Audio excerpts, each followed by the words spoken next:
right off the jump, what is going on over there?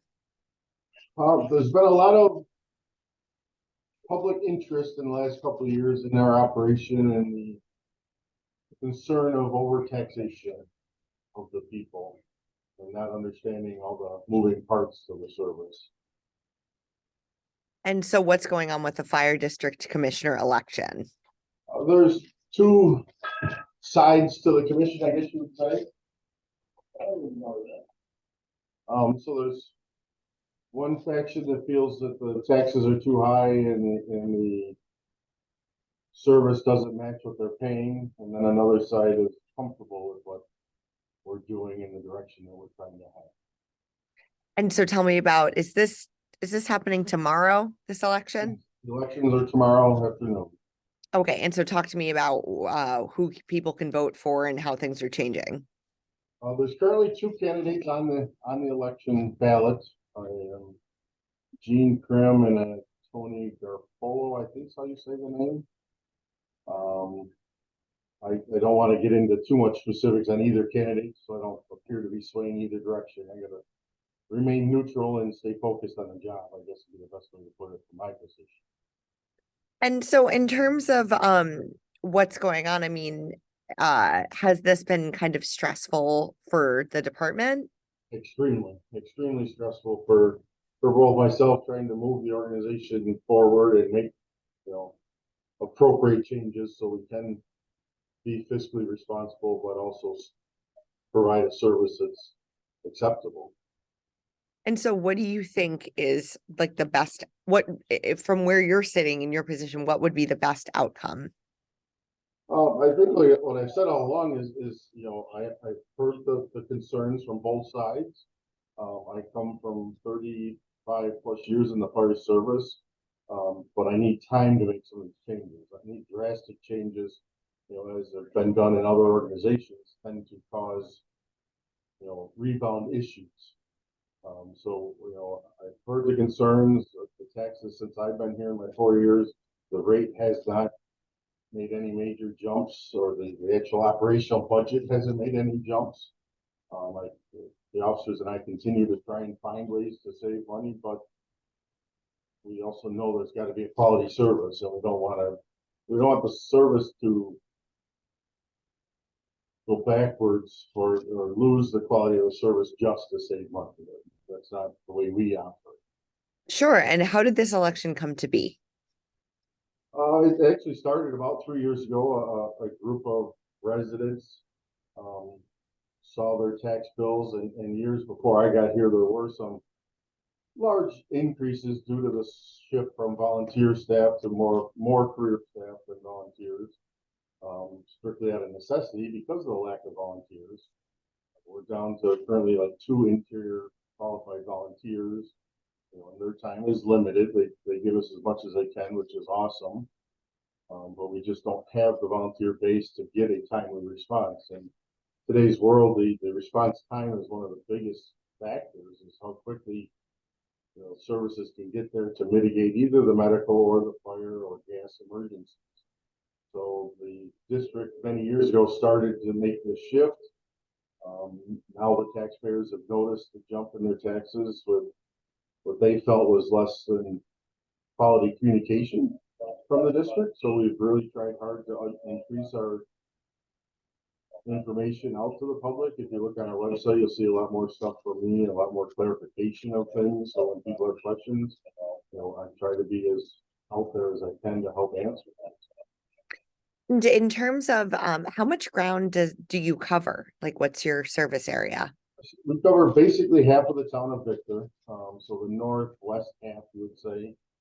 I don't have the number in front of me, but it's right around 24 square miles of district that we cover.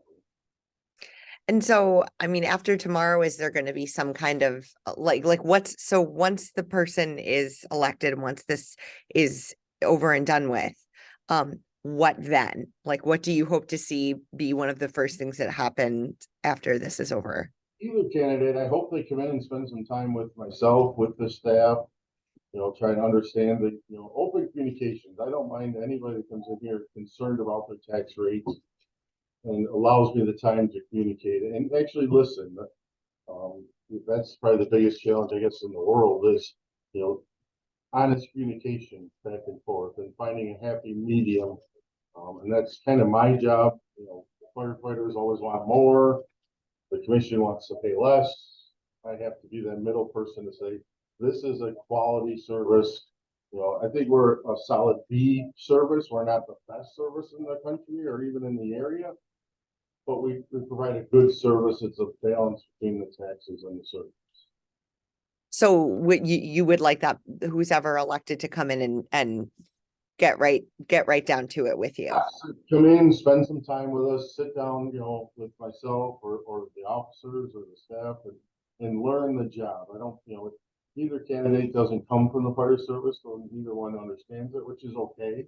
Having that business mindset's not a bad thing for us to help think outside the box as we do our operation, but whoever gets in, I hope they take the time to listen to what we have to say, and you know, we'll listen to their concerns and try and find some kind of happy medium.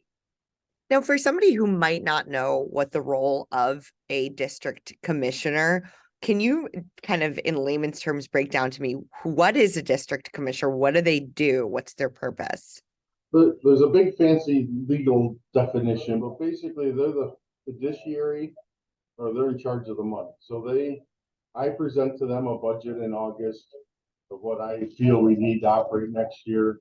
They look at that budget, they approve or disapprove, you know, the money usage. And then each month primarily their job is to make sure we're spending the taxpayers' money the way we said we were. We weren't wasting it. We weren't buying frivolous things or illegal things. So they're kind of like your town board overseeing the highway department. The highway super is given a budget, he runs his operation. It's kind of a similar model as these are the elected officials representing the tax. And so every fire department has one That's one of the challenges. Every fire district. types of fire protection and fire service in our country, or in our state, I should say. Like Canandaigua was a city fire department, so they fall under the city manager, city council, and then down to the fire chief. The Farmington Fire Department is an independent department that sends a bill to the town of Farmington, says, this is how much fire protection will cost you next year. They're run by their board, the volunteers within their organization. So you have a city, municipal, you have fire districts like we are, where elected officials run us, or in Farmington's case, the fire department is their own overseers. They submit a bill to the town board every year and say, this is how much we want for next year. And so what would be like the number one issue that you would like to address right off the jump? Communication, I think I try not to watch or get into the campaign, shall we say. I don't know how much you've read of that, but there's a lot of misinformation, maybe not complete. The whole picture isn't being painted by both sides at times. And you know, it's frustrating when I know that there's more to the story on different sound bites. And that's probably the biggest thing is let's look at it, you know, totality. You can't just say, well, I want to drop this by $30. Okay, well, that's going to domino these other services. Or, you know, dropping that's only going to save you a few dollars, where if you really want to save, most of the time you can go to the firemen or the group officers and say, okay, where can we save money? We're going to be like, well, we could do this different. We could do, you know, so I'm not saying we can't save some money, but the drastic numbers and to drop any more staff would be, in my opinion, unsafe. All right. I mean, I think you did a great job. Just tell me a little bit about where people can go to vote and when. Tomorrow from 3 to 9 p.m. here at the High Street Station, which is 380 High Street in Fishers. They have to be a resident of our district, a voting resident of our district to be able to vote. And this is Tuesday. Yes, tomorrow. And then after that, do you know how soon along we'll know kind of who the final? They do usually count the votes that night, depending on how many are here and if there's any discrepancies to votes. But for the most part, the winner is normally announced that evening, depending on the quantity of votes, and then if there's any votes that come into question that need to be clarified by the Board of Elections. It could be delayed. That person would then take over in January. All right, well, thank you so much. I really appreciate you taking the time to kind of like educate me on this. Is there anything else that you think I should know? Anything I should have asked you that I didn't? No, like I said, if anybody, go to our website, look at our information, and if they have questions, my phone's, email's open, or my office phone's, on, so I'll be glad to try and, help clarify anything that's out there.